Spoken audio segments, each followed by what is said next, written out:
카페에서 들려주는 어른들의 자장가 수면의 낭독 순항입니다.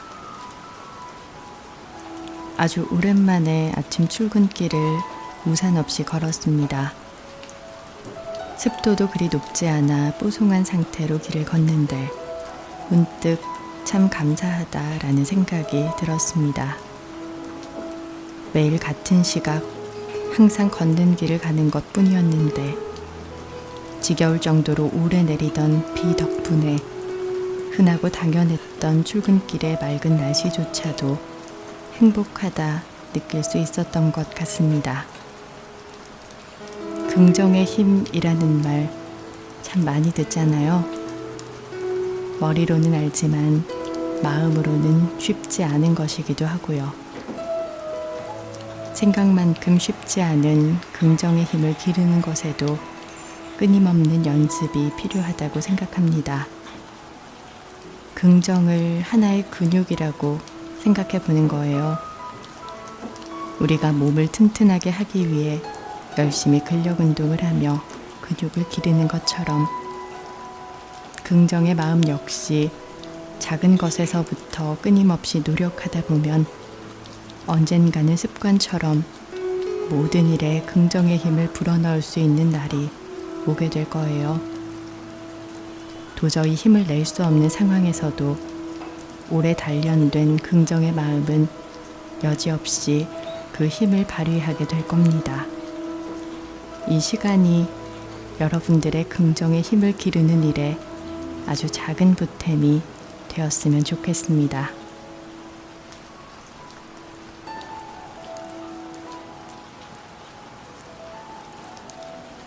요조에게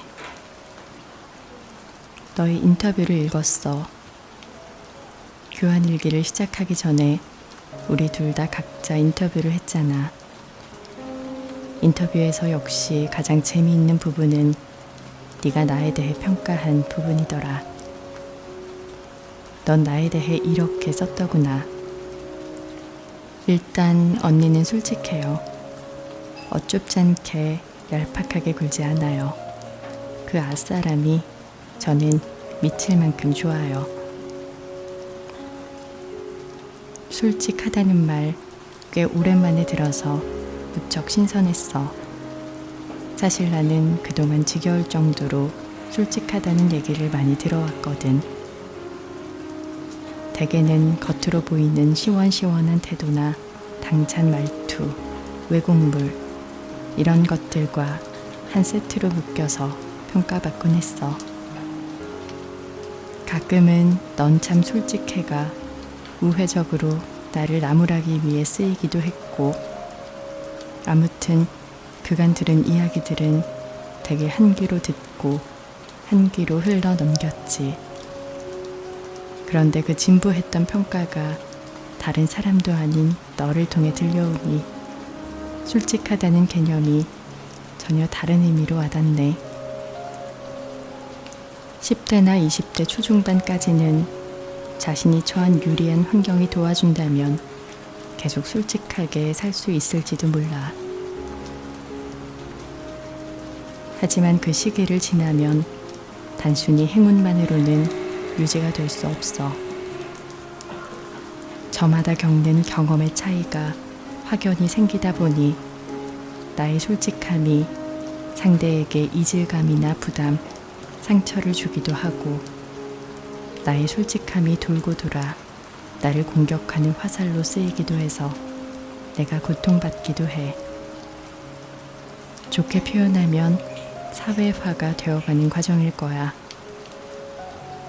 자신의 생각이나 감정을 있는 그대로 표현하기보다 꾹 참거나 애둘러 말하고 적당한 가식을 체득해 다른 사람들과 조율하고 타협하고, 그렇게 우리는 무난하고 모나지 않은 어른이 되어가는 법을 배워가.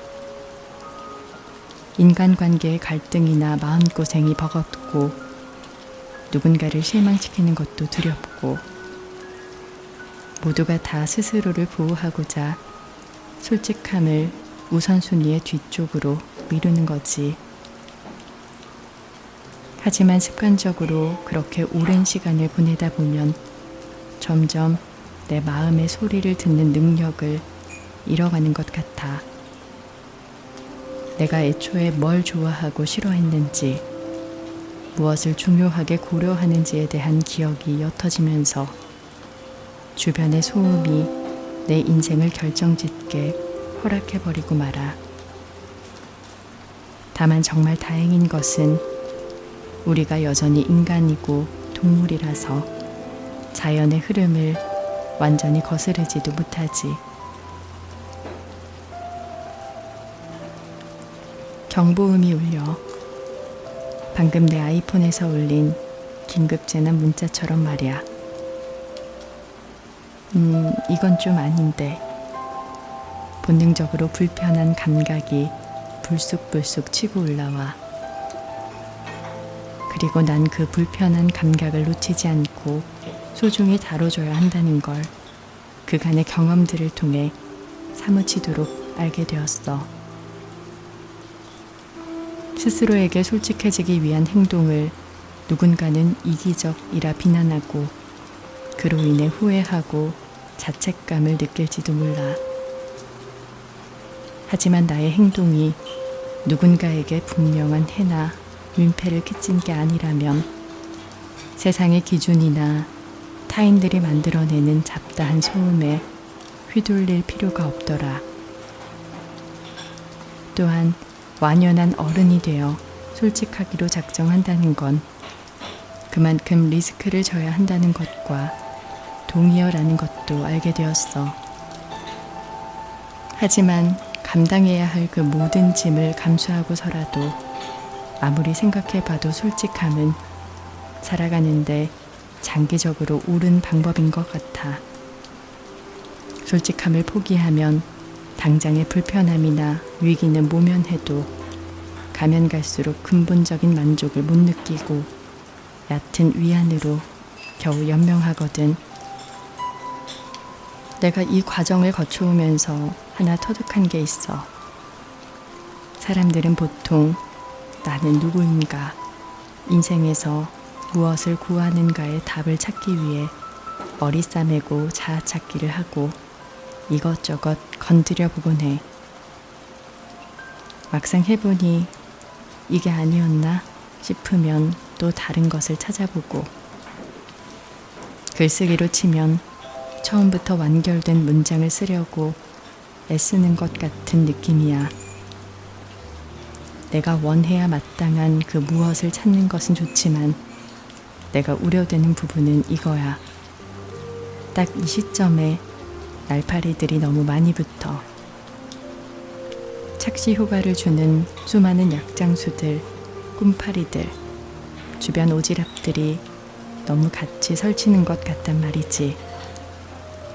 그리고 꿈꾸던 것을 하나 이루면 인생의 나머지 문제들이 다 한꺼번에 자동 해결될 것처럼 믿어. 그런데 그거 아니거든. 나다운 삶을 찾기 위해서라면 나는 그 반대 방법이 낫다고 봐. 하고 싶은 걸 찾기보다 하기 싫은 걸 하지 않기부터 시작하는 거지.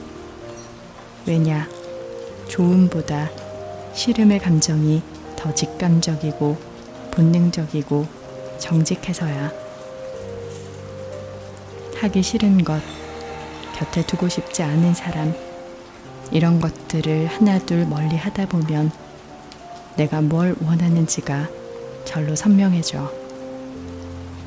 글쓰기로 치면 일단 손 가는 대로 편하게 막 써놓은 후에 마음에 안 드는 부분을 직감적으로 가지치기 하는 거지.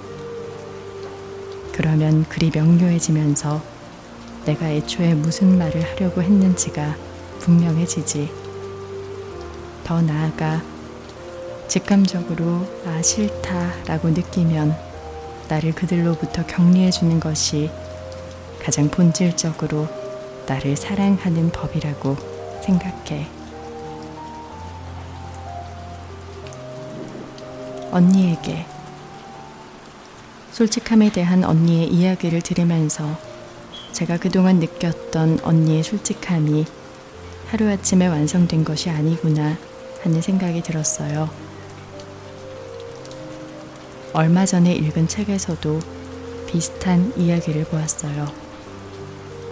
디아 작가님의 사과를 먹을 땐 사과를 먹어요 라는 책인데 그 안에 현대인의 리액션에 대한 글이 있어요. 요약하자면 이래요. 현대인은 하루 종일 리액션이란 것을 하면서 산다. 리액션은 타인의 욕망에 응하는 행위다. 따라서 이 행위에 몰두하면 할수록 나 자신의 욕망은 점점 거부되고 잊힐지도 모른다. 그래서 저자는 리액션 하지 않는 시간을 꼭 확보해야 한다고 말하고 있어요. 리액션 하지 않는 시간, 타인의 욕망에 응하지 않는 시간. 아마도 언니가 이야기하는 스스로에게 솔직해지기 위한 태도와 같은 말이겠죠. 저는 누군가의 솔직한 모습을 볼 때면 늘 그 솔직함의 기저를 더 눈여겨보게 돼요. 무슨 마음을 먹고 저렇게 솔직하게 구는 것일까에 대해서 생각해보게 되는 것이죠. 어떤 솔직함은 못됐다는 거 언니도 아시죠? 타인이 민망을 당했으면 좋겠다는 마음으로, 타인이 상처를 받았으면 좋겠다는 마음으로 누군가는 솔직이라는 무기를 이용해요. 반면 누군가는 반대로 타인의 상처를 희석시켜 주려고 아무도 묻지 않은 자신의 실패를 일부러 드러내면서 솔직을 사용하죠. 그런가 하면 누군가는 타인을 지키기 위해서 타인이 상처를 받지 않았으면 좋겠다는 마음으로 끝끝내 솔직하지 못한 태도를 취하기도 하고요. 돌이켜보면 저 역시 뮤지션으로 살아오면서 솔직하다라는 말을 몇 번 들어본 적 있었지만 그것은 그냥 전략으로서의 솔직함이었던 것 같아요. 난 나에게 유리할 때만 솔직할 것이다. 그런 심산만 제 기저에는 있고요. 저는 그냥 가끔 솔직해 보이는 가식적인 인간이고 훌륭한 기저를 품으며 스스로에게나 타인에게나 솔직하게 사는 일은 아직 저에게는 너무나 요원한 일이에요. 그런 저에게 언니가 보여주는 솔직함은 겉과 속이 타인을 향할 때나 스스로를 상대할 때나 한결같이 분명해요. 보기만 해도 시원하고 기분이 좋아져요.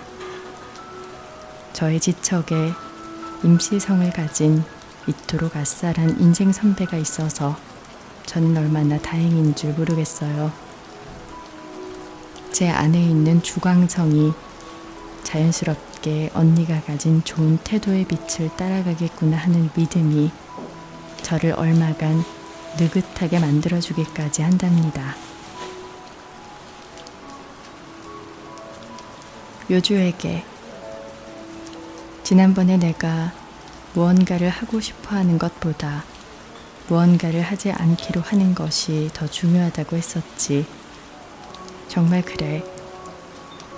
예전에는 늘 이렇게 되고 싶다, 저렇게 하고 싶다의 문법을 썼고 그것이 보다 능동적인 의지라고 생각했는데 이걸 하지 않기로 하는 것도 무척 중요한 선택이더라. 게다가 난 이걸 하지 않겠다고 하는 것은 자신의 가능성을 좁히는 것과는 달라. 이걸 하지 않겠다는 건 그럼 이것만 하겠다와 전혀 다른 말이니까. 오히려 거꾸로 난 이걸 할 거야 라고 너무 강하게 집착하면 그게 더 무리해서 가능성을 좁히는 일이 돼버릴 수도 있어. 이런 유형의 사람과는 관계를 맺지 않는다. 저런 장소에는 가지 않겠다 등 아무튼 내가 하고 싶지 않은 것들, 안 할 것들을 사소하게라도 조금씩 테두리를 정리해 가다 보면 의외로 좋은 것들이 결과적으로 내 곁에 남게 되고 나만의 기준이 만들어지고 저절로 나 자신에 대해 많은 것을 깨닫게 될 것 같아. 가끔 경우에 따라서는 이건 하겠다나 이건 안 하겠다를 넘어 지금은 아무 선택도 하지 않겠다라는 선택지도 있어. 선택을 하지 않겠다는 선택. 지금은 이대로 가만히 있겠다는 다짐도 어떤 상황에서는 대단한 의지와 중심을 필요로 하는 것이더라. 특히 회사 같은 조직에 있다 보면 비유를 하자면 가끔 지진 같은 상황이 벌어져서 사람들이 허둥지둥 난리가 나. 주변 눈치를 보는 이들, 암흑의 라인에 서는 이들, 도망가는 이들 등등. 개중에는 그 소란의 초연에서 담담히 그 상황이 지나가기를 기다리며 제자리를 지키고 있는 사람들이 있는데 이런 애들이 실은 알짜란다.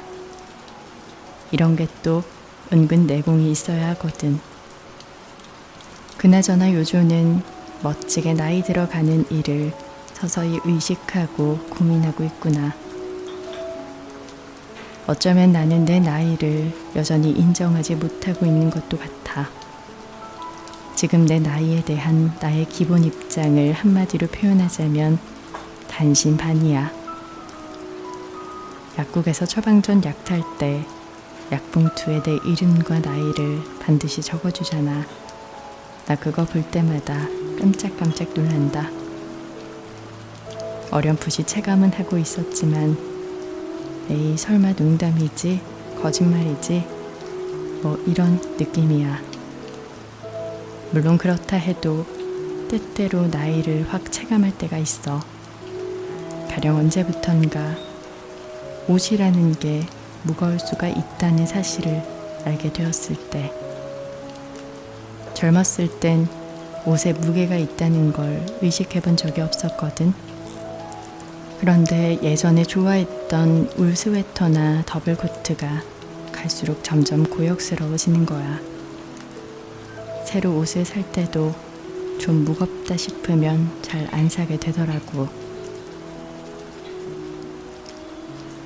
그러고 보니 무언가를 하지 않기로 하는 것, 다시 말해 내가 좋아하는 것만 하고 살 거야 라는 삶의 태도 그 자체도 나이와 연관이 있네. 본능적으로 내게 시간이 아주 많이 남지는 않았다 라는 자각을 하면서 인간관계나 생활 방식을 예전보다 더 심플하게 추리게 되는 거지. 나한테 정말 필요한 것과 굳이 없어도 살 것들이 확실해지는 것. 다시 말해 위화감에 민감해지는 거야. 그런 깨우침들이 쌓이면서 내가 살아갈 세계를 결정할 수 있게 되는 걸 테지. 적은 나이가 아니라는 걸 본능적으로 알고 있으니까 언젠가는 하겠지 하면서 막연히 나중으로 미루지도 않아. 아, 이거 하고 싶다 하고 생각하면 그냥 바로 해버려. 이것저것 거추장스러운 것들을 떼어버리면 나이가 들었는데도 오히려 순발력이 더 강해져. 어느 정도 나이가 들면 주변 사람들이 이런 이야기를 많이 해줘. 더 이상 젊은 나이가 아니니 쉬엄쉬엄 좀 천천히 가라고. 영어로 슬로우 다운이라 하지. 근데 나 성격이 급해서 그 자체를 못하는 걸 수도 있는데 뭐랄까 굳이 슬로우 다운 하고 싶지도 않은 것 같아. 굳이 일부러 몸 사릴 필요는 없지 않을까. 흔히들 말하는 나이 들매 미덕 같은 거 있잖아. 나이 들어 욕심 부리면 보기 싫다. 나이 들면 후배들이 활약할 수 있게 비켜줘야 한다. 나이 들면 포용력이 있어야 한다 등등. 가령 출판 시장에서도 보통 30대 작가들이 가장 주목을 받는 것이 일반적이고 40대 중반만 넘어가도 올드한 분위기가 되면서 그 나이대 이상의 작가들, 특히 여성 작가들은 점점 찾기 힘들어지는 것 같아.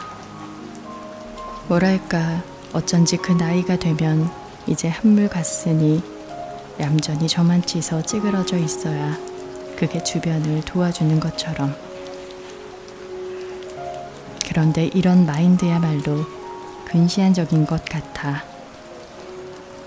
왜냐하면 우리는 한 사람도 빠짐없이 모두가 공평하게 나이를 먹어가기 때문이지.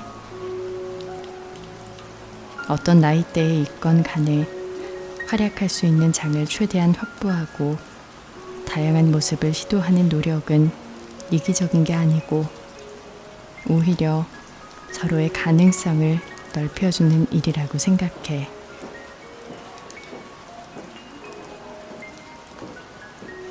요주에게 혹시 영화 컨택트를 본 적 있니? 원작 소설의 제목은 당신 인생의 이야기이지. 한 과학자가 자신의 미래에 닥칠 어떤 불행에 대해 우연한 기회에 알게 됐는데 그 불행은 박완서 작가님의 말씀을 빌리자면 아주 미량의 감미로움조차 없을 정도로 압도적으로 슬픈 일이야.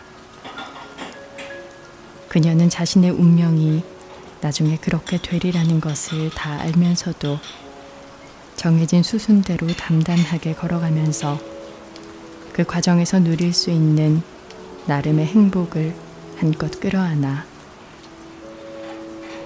마치 훗날의 불행에 대해서는 무엇 하나 모른다는 듯이. 영화를 보는 내내 그녀는 고통을 받아들인 사람만이 자아낼 수 있는 어떤 고요함을 보여주었지. 그래서 보는 사람에겐 오히려 더 예리한 통증과 울렁거림이 여운으로 남더라. 아무튼 내가 지금 하고 싶은 말은 인간은 감정이라는 영역을 가지고 있어 종종 비합리적인 선택을 하는데 그건 그것대로 과히 나쁘지만은 않다는 것. 아니, 그렇기 때문에 우리는 지극히 인간적인 것이고 때로는 위대해질 수 있다고 생각해. 그런 맥락에서 어차피 다 똑같아진다가 기정사실이라 해도 다 똑같아지기 전까지의 시간의 길이는 저마다 다르고 그 사이 느끼게 될 기쁨의 결들도 다양할 거라고 본다. 단지 끝이 있다는 것만으로도, 그리고 그 끝이 썩 아름답지 않다는 것만으로 그것을 실패나 불행의 경험으로 치부하는 것은 상대한테도 나한테도 너무 가혹한 처사야. 그 시간들 모두가 우리 인생에 대체하지 못할 시간들이었으니까. 잘 될 것을 확신하니까, 난 반드시 해낼 거니까 애쓰고 노력하는 사람이 과연 몇이나 될까? 나 포함 많은 사람들은 오히려 열심히 하고 거기에 운도 따라주면 어쩌면 원하던 바를 이룰지도 모른다고 생각할 뿐이지. 하지만 그 이전에 결과와 상관없이 우리는 최선을 다해 애쓰는 그 자체로 생생하게 살아가는 실감을 느끼기 때문에 기쁜 마음으로 발을 푹 담그는 것이 아닐까.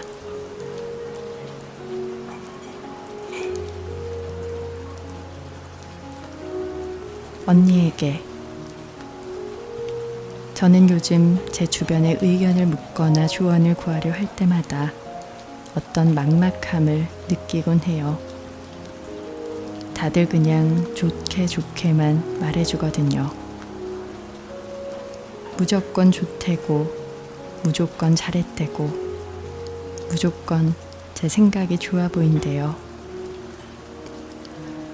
듣기 나쁜 말도 아닌데 이상하게 쓸쓸하고 아무도 나를 정직하게 대해주지 않는 것 같은 서글픔이 밀려오더라고요. 이유가 뭘까 생각해 봤더니 어느새 제 주변 사람들이 다 저보다 나이가 어려진 거예요.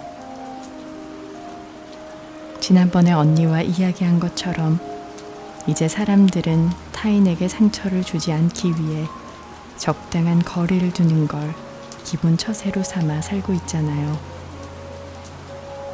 그런데다가 다들 나보다 나이까지 어려져 버렸으니 그제서야 이해가 되더라고요. 자기보다 나이 많은 소위 인생 선배에게 굳이 그거 별로다, 그건 아니다, 이렇게 직언을 할 엄두도 필요성도 느끼지 못하는 거죠. 자기 생각을 솔직하게 말한다고 해서 특별히 본인에게 도움이 되는 것도 아니고 굳이 뾰족한 말을 해서 미움털 박히기도 싫을 테니까요. 그러다 보니 저는 언젠가부터 늘 맞습니다, 잘하셨습니다, 그럴 수도 있습니다, 이런 듣기 좋은 말만 듣고 있나 봐요. 다 이해도 되고 공감도 되지만 이런 상황에 안주하다가 결국 꼰대가 되는 거구나 싶어 아주 서늘해졌어요.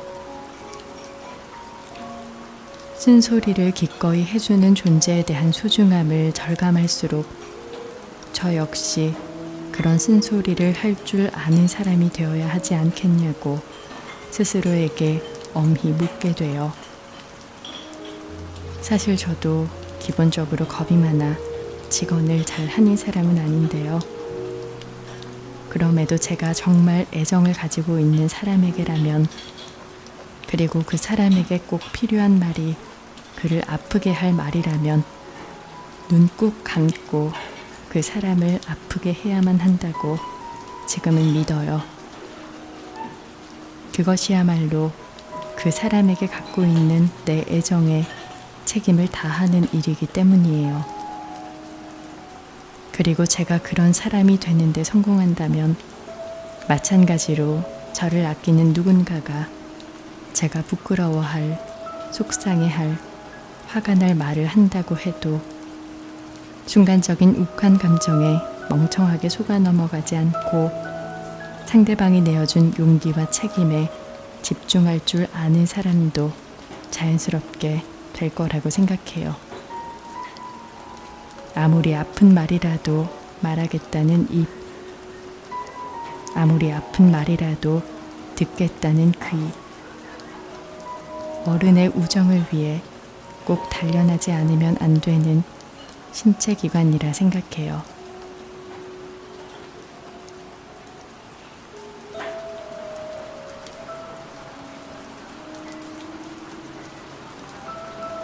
오늘 함께한 책은 요조와 임경선 작가가 주고받은 교환일기 여자로 살아가는 우리들에게 이었습니다. 작가는 말합니다. 우리에게는 확실히 타인의 이야기가 필요하다. 우리는 그 이야기를 보며 우리가 모는 배의 키를 조절한다. 저렇게 살아야지 혹은 저렇게 살지 말아야지 하면서 말이다. 좁게 말해서는 우리가 책을 읽는 이유이기도 하고, 더 나아가 내가 맺는 모든 인간관계를 대할 때 필요한 자세이기도 합니다. 나이가 들어가면 느끼게 된 것들 중 하나가 있다면 우리는 만나는 모든 사람에게서 배울 점이 있다는 거예요. 잘 될 수밖에 없는 이유가 있는 사람이구나 싶을 때도, 나이가 들어가는 것과 철이 드는 것은 다른 영역이구나 싶을 때도 있지만, 대화를 나누고 오래 겪어보면 단점이 확연한 사람에게조차도 한 가지의 배울 점은 있더라고요. 다만 바라는 것은 지금은 실수투성이, 모자람 가득한 나일지라도 하나하나 깨달아가는 삶을 통해 더 나은 모습의 나로 나이 들어가는 것입니다. 우리는 생각한 대로 살아가게 됩니다. 지금 당장 바뀔 수는 없더라도 되새기고 되새기다 보면 언젠가는 내가 생각하고 바라는 모습에 닮아가게 될 것이라 믿어요.